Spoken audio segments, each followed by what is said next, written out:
এই হাদিসের দ্বারা এটাই বোঝা যায় অতীতেও মুসলিমরা কখনো নারী লোভী ছিল না। ওহুদের যুদ্ধে 70 জন শহীদ হয়েছে। সকল শহীদের লাশ এনে এক জায়গায় রাখা হচ্ছে। নবীজি গুনে দেখলেন 68টা লাশ, 2টা নাই। একজন তার চাচা হামজা রাদিয়াল্লাহু আনহু, আরেকজন হানজালাল রাদিয়াল্লাহু আনহু। অস্থির হয়ে পড়ছেন নবীজি।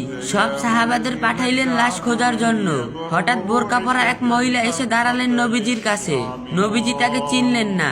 মহিলা বললেন, ইয়া রাসূলুল্লাহ, আজকে আপনি একটা বিয়ে পড়িয়েছিলেন মনে আছে? নবীজি বললেন, হ্যাঁ, আমি তো হানজালার বিয়ে পড়িয়েছি, যার বিয়ের খুশিতে আমি খুরমা খেজুর ছিটিয়েছিলাম। মহিলা বললেন, ইয়া রাসূলুল্লাহ, আমার হাতটা দেখেন, হাতের মেহেদি এখনো শুকায়নি। কাল বিকেলে বিয়ে হয়েছিল, আর আজ রাত 2টা বাজে ওহুদের যুদ্ধের জন্য বের হয়ে গেছে হানজালা।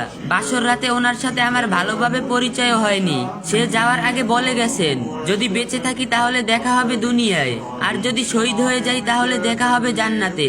মহিলা বললেন, ইয়া রাসূলুল্লাহ, যাওয়ার আগে আমার কপালে একটা চুম্বন করে গেছেন। লজ্জায় বলতেও পারি নাই আপনার জন্য গোসল ফরজ। নবীজি কাঁদতেছিলেন। মহিলা বললেন, ইয়া রাসূলুল্লাহ, শহীদদের তো আপনি গোসল দেন না, আমার স্বামীকে আপনি একটু গোসল করিয়ে দিবেন। নবীজি সমাপ্ত প্রকাশ করার পর একজন সাহাবী দৌড়ে এসে বলল, ইয়া রাসূলুল্লাহ, হানজালাকে পাওয়া গেছে। সবাই গেলেন, গিয়ে দেখলেন সাদা কাপনের ভিতরে লাশের মাথায় পানি। নবীজি মাথা হাতিয়ে দিলেন। জিব্রাইল আসলেন, এসে বললেন, ইয়া রাসূলুল্লাহ, হানজালার কোরবানিতে আল্লাহ পাক এতটা খুশি হয়েছে যে আমার বাহিনীকে আদেশ করলেন তাকে নিয়ে আসতে। ইয়া রাসূলুল্লাহ, আমরা ফেরেশতারা তাকে 3য় আসমানে এনে জমজমের পানি দিয়ে গোসল করিয়েছি, এবং তার শরীর থেকে যে সুগন্ধ পাচ্ছেন এটা আল্লাহ পাকের বিশেষ খুশবু মিশুক আম্ব আতরের ঘেরান। আমরাই ওনাকে কাপনের কাপড়ে আস্তাদিত করেছি।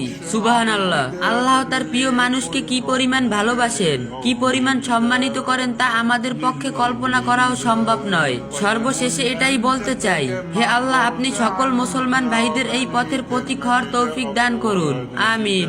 আর যদি ভিডিওটা ভালো লাগে, যে যত পারেন একটু বেশি বেশি কপি লিংক আর শেয়ার করে দিবেন।